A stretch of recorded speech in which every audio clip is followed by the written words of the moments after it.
Mangwana ni mwalele po vugenjani vanawe Africa. Welcome to Africa Good Morning, where we keep you abreast with the latest happenings across our beautiful continent. My name is Aina Raizakoya alongside Diana Master. Mamukase. Tamuka mamukase. Tamuka. It is a Friday. It is say. I just asked you, how's the Friday going? It's fine. It's fine. Yes. How do I say it's fine? Iribo. Iribo. Yes. Okay. Let's get into what you can expect in today's broadcast. South Africans call for UK to return diamonds set in crown jewels. 3% of the world suffered acute food insecurity last year. Russia accuses Ukraine of drone terrorist act. Kyiv says attack was staged. Max Achula will also fill us in on the news making headlines in Zambia. We'll be back with our top stories right after this. Welcome to My.NA Cars, your ultimate destination for everything automotive. I am your host, Diana Master. Teamwork makes the dream work, right? Discover the latest models, innovative technologies, and expert insights from our passionate hosts. Learn essential maintenance tips and get exclusive behind-the-scenes access to the automotive industry. Don't miss My.NA Cars on NTV every Thursday at 2100 hours. Tune in and ignite your passion for automobiles.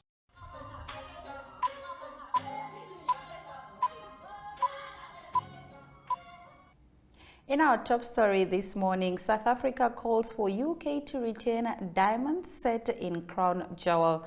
Now, South Africans are calling for the Britain to return the world's largest diamond, known as the Star of Africa, which is set in the royal sculpture that the King Charles III will hold at his coronation on Saturday. The diamond, which weighs 550 carats, was discovered in South Africa in 1905 and presented to the British monarchy by the colonial government in the country, which was then under the British rule. Now, amid a global conversation about returning artwork and artifacts that pillaged during the colonial times, some of South Africans are calling for the diamonds to be brought back. The diamond needs to come back to South Africa. It is needed to be a sign of our pride, our heritage, and our culture, said Motusi Kamaga, a lawyer and activist in Johannesburg who has promoted an online petition which has gathered about 8,000 signatures for the diamond to be returned. Now, 3% of the world suffered acute food insecurity last year. Climate change, conflicts, and COVID-19 pandemic made more than 250 million people suffer acute food insecurity last year in 58 countries. That's roughly 3% of the global population, which now stands at 8 billion. Acute food insecurity is when a person's inability to consume adequate food puts their lives or livelihoods in immediate danger. In 7 of them, Somalia, Afghanistan, Burkina Faso, Haiti, Nigeria, South Sudan, and Yemen, people face starvation and death. The findings were laid out in a report by the Global Report on Food Crises, an alliance of humanitarian organizations founded by the UN and European Union. While the increase last year was due in part to more populations being analyzed, the report also found that the severity of the problem increased as well, highlighting a concerning trend of deterioration. The report found that the number of people facing acute food insecurity and requiring urgent food aid, 258 million, had increased for the fourth consecutive year, a stinging indictment of humanity's failure to implement UN goals to end world hunger, UN Secretary General Antonio Guterres said. In our next story, Russia accuses Ukraine of drone terrorist acts. Kyiv says the attack was staged. Now, the drone attack in southern Africa caused a fire at an oil refinery, the state-run TASS news agency reported on Thursday. The alleged incident joins a string of recent drone attacks announced by Russia, including what it said was an attempt to assassinate President Vladimir Putin on Wednesday. The fire at the oil refinery reservoir in the southern Krasnodar region settlement started after an attack by an unidentified drone, an emergency service told the TASS. Now, Krasnodar governor said the refinery fire has been localized to 400 square meters area and was quickly extinguished by emergency services. Now, in a nearby village, Volna, a similar blaze at an oil reservoir engulfed 1,200 square meters, with officials blaming the drone crash. Now, in South Africa, former Eskom accountant ordered to pay back money stolen from parastatal. Eskom has welcomed a court ruling that a former employee must repay all the money he fraudulently received from the embattled power utility while he was employed as an accountant at Kyiv Power Station. According to Eskom, an investigation revealed that Sifiso Masina created invoices and submitted them for payment despite no work being done. As a result, Eskom incurred a financial loss of 513,630 rand. The money was channeled through the suppliers and was withdrawn as cash from the accounts of Luchala CC and Mandlenkosi CC, of which he had direct control, said Eskom. The parastatal added that Masina resigned with immediate effect on 27 November 2012, pending a disciplinary process. Eskom also revealed that Masina was found guilty of financial misconduct during a disciplinary hearing that was conducted in his absence on the 7th of December 2012. He was then found guilty by the Kyiv Regional Court on the 26th of April 2023 and was sentenced to 8 years in prison. In our next story, Cote d'Ivoire to launch its first satellite in space by August 2024. The African space sector is growing. In the last 12 months, Kenya, Zimbabwe, Uganda, Angola, and Egypt have launched satellites into space. The Ivory Coast government is working with Universal Constructor Associated and the Polytechnic Institute to launch its first satellite, the YAMSAT CIO-1. The small observation satellite should be in the space by August 2024. Adama Diawara, Ivorian Minister of Scientific Research, recently announced. This project shows the government's wish to grow its space industry and be self-reliant in space technology. President Ouattara started a feasibility study for satellite project in 2015, and 2 years ago, Diawara shared plans for a space agency. Now, by launching a satellite, Cote d'Ivoire falls into the step of some other African nations. We'll be right back with news from Zambia with Mr. Mike Sichula. Stay tuned.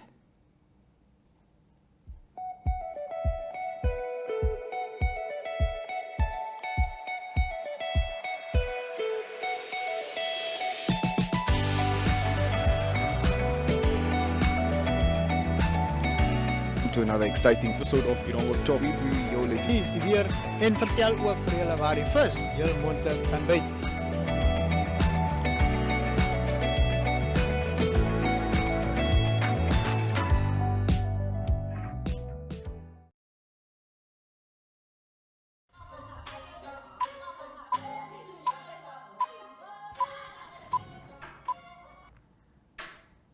Now we cross over to Zambia to speak to Mr. Mike Sichula, who's going to give us an update on all the news making headlines that side. Good morning, Mr. Sichula.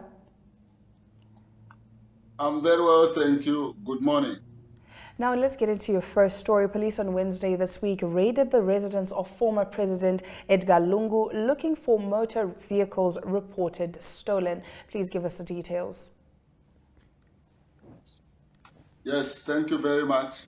The background to this story is that the former First Lady, Mrs. Esther Lungu, had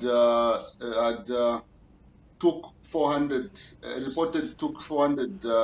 United States dollars to her niece for safekeeping. This is after when they lost power in 2021. So the event happened some months after that time. So it is reported that this money was misused by the niece, and after several family meetings, the niece agreed to sign some documents and return some of the properties that she bought using this money. So it is after she returned these vehicles and some documents belonging to a house that she returned them. Then for the following few days, she reported the matter to the police.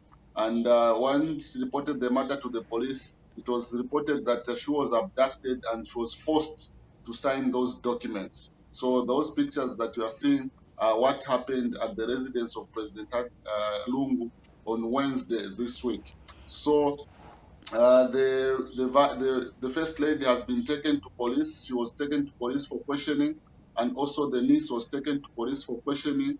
This incident has happened yesterday, so we are yet to see what police will do thereafter. But as it is, the vehicle that was reported stolen was recovered, and we now await to see what else will happen following this raid that happened on Wednesday, and it took the nation talking, because in the manner the police handled the situation, where they almost wanted to break into the residence of the former president by force. All right, now moving on, Master Sichula, the government of Zambia has rolled out a study for electric vehicles battery project. What are the full details of this project? Yes, according to Commerce, Trade and Industry Minister Chipoka Mlenga says once operational, the project will add value to mineral resources and strengthen Zambia's currency.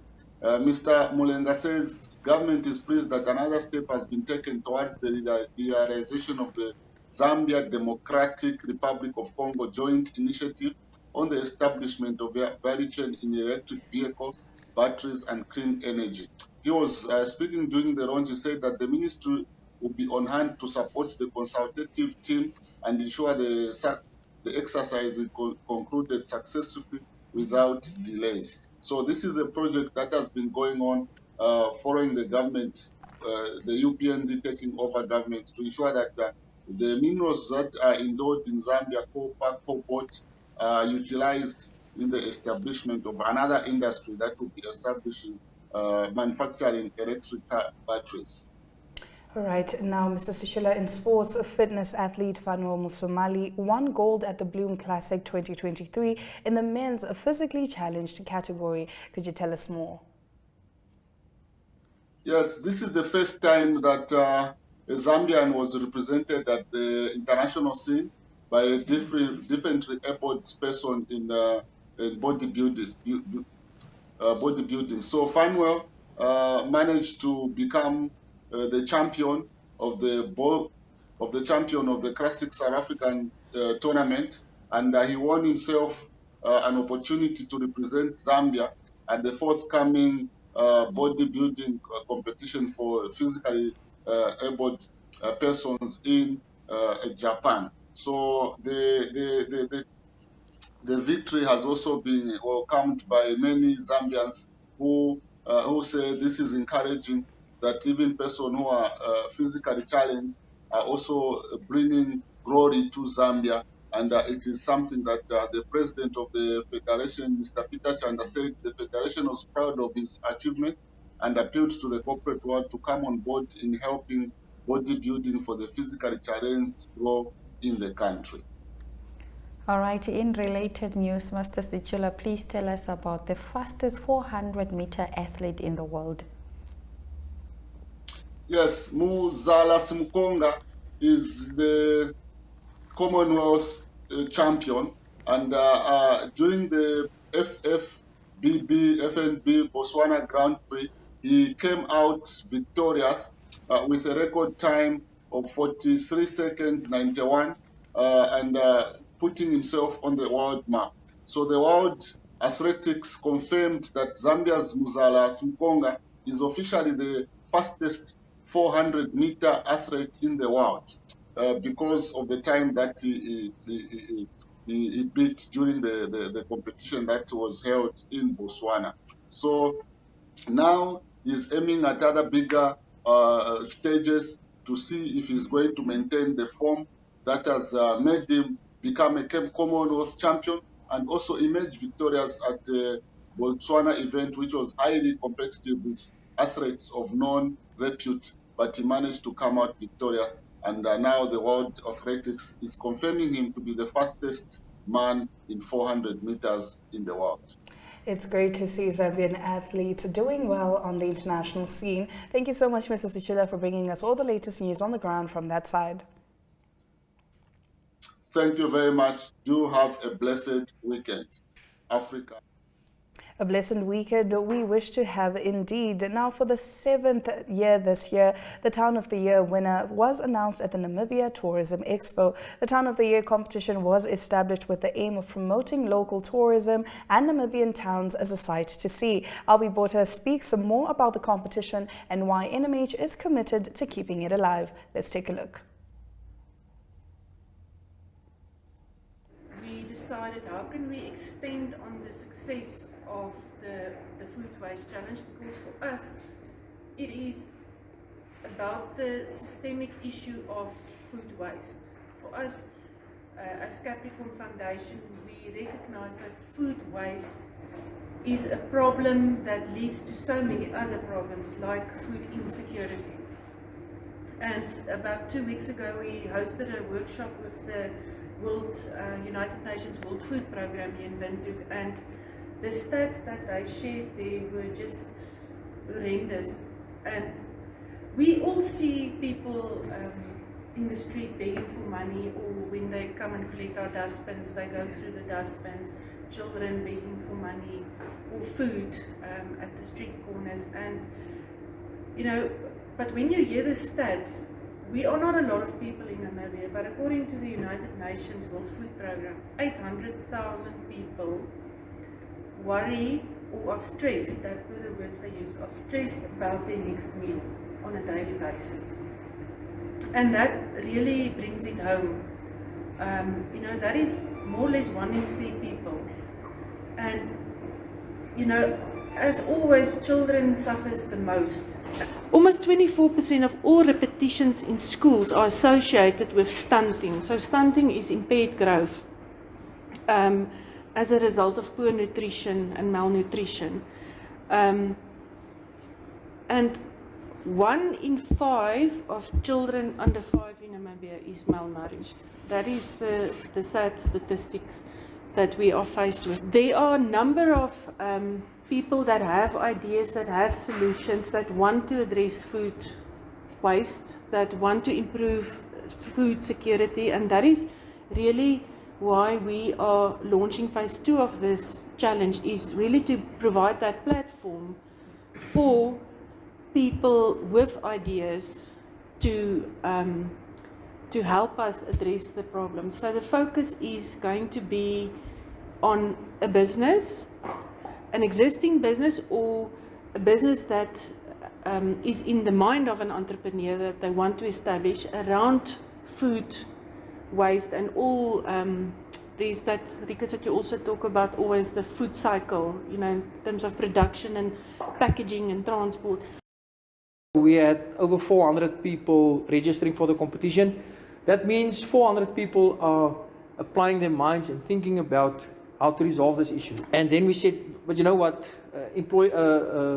entrepreneurship, employment are big issues now. You all follow the media and you see the stress of the youth not finding jobs, etc. So it was actually, I think, a good match or a no-brainer to say, but if entrepreneurs can solve these issues, why not do the next challenge with using entrepreneurship and social entrepreneurship for solving this issue? And that's how the idea was born. So this year the competition is for a business, for a social enterprise, a business, but the business has to address the issue of food waste, and the business have to create employment opportunities for Namibians. So it's actually it's very focused. It's more focused this year than the previous one. How the logistics of the competition works. So it's capricornfoodwastechallenge.skill.com, and on that site you register, and you can register your team, and then you have to submit your submission on that website. And we ask very specific questions, and everybody has to fill in the same questions so that we make sure we compare apples with apples when we evaluate these submissions. Front page news stories that we accustomed to these days in the land of the brave, but it's these nice, enlightening stories that really empowers our communities in knowing what's out there, and the ideas that they have and the creativity that they can share with the rest of the nation, and what difference that makes in public and especially in food waste at large. So we're very open for that discussion and very thankful that we can partner again from a media entity like Namibia Media Holdings. But like I said last year, I would want to motivate and challenge other media groups to really take up this challenge and really tell the story to empower your communities. You've got your different demographics that you reach, and telling the stories in different forms, whether it's TV, radio, newspapers, new media, it really just broadens the spectrum to again invite other partners to get on board, and obviously let other social enterprise investors really take note of what's happening in this beautiful country of ours. So from NMH, we're very excited to be telling those stories.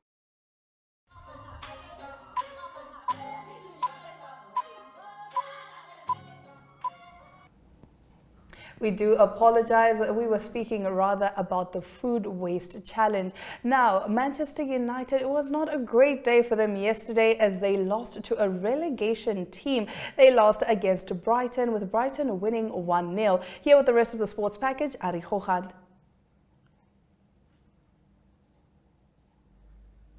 Good day everyone, time for international sports news, starting off with soccer news from the English Premier League, and the news is that Manchester City again on top of the league. They've played one game less than Arsenal, but they have 1 point more now, and that is after beating West Ham by 3-0. Also, big news from the game is that Erling Haaland, their influential striker, he's now scored 35 goals and he overtook two big players, that is Alan Shearer and Andy Cole. That was a record that they shared for the most goals in the season, and that is now record is now with Erling Haaland, 35 goals for him. The next game for Manchester City will be this coming Saturday when they play struggling Leeds, and that will be a home game for Manchester City. And Leeds also announced that they've got a new coach, and that is Sam Allardyce, and he is a former England coach, and he will be in charge of Leeds for the last 4 games of the season. And more soccer news from France, and that is from Paris Saint-Germain, and that is the club where Lionel Messi currently plays. It seems like he will not continue to play for the club. There's speculation that he will not extend his contract. He's 35 years old. He's the Argentinian striker and World Cup winner. There's a chance that he might even go back to his old club, Barcelona.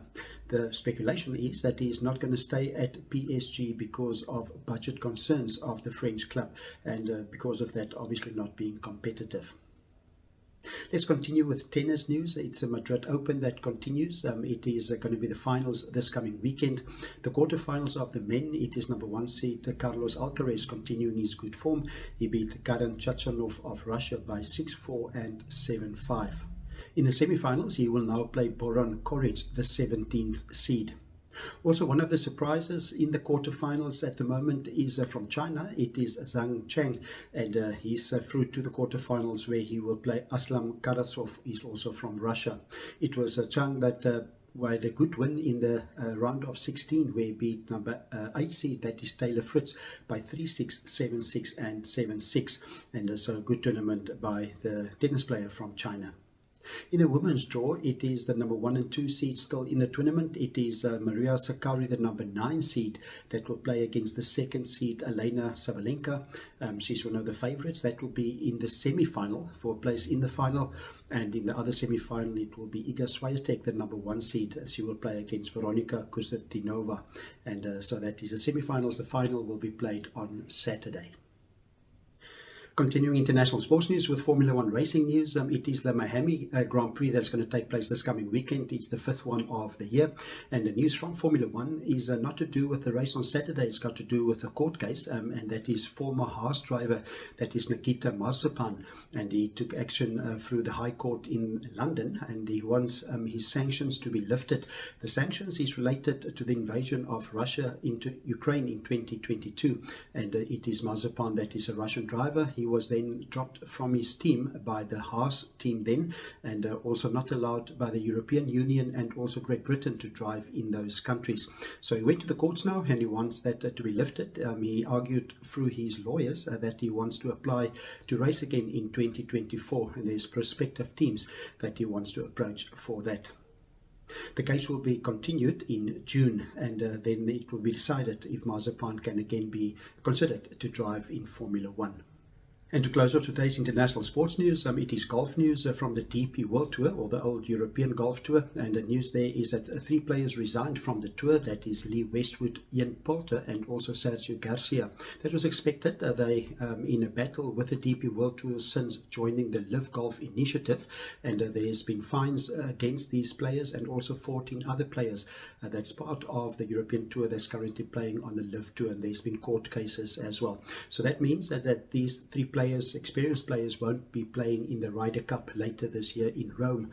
That's international golf news on the national sports news for today. Hope you have a great sport day, and we talk again tomorrow. Goodbye.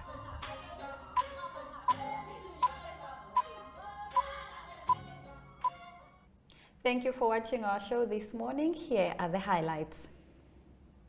South Africans call for UK to return diamonds set in crown jewels. 3% of the world suffered acute food insecurity last year. CRDB Bank gets a license to operate in DR Congo.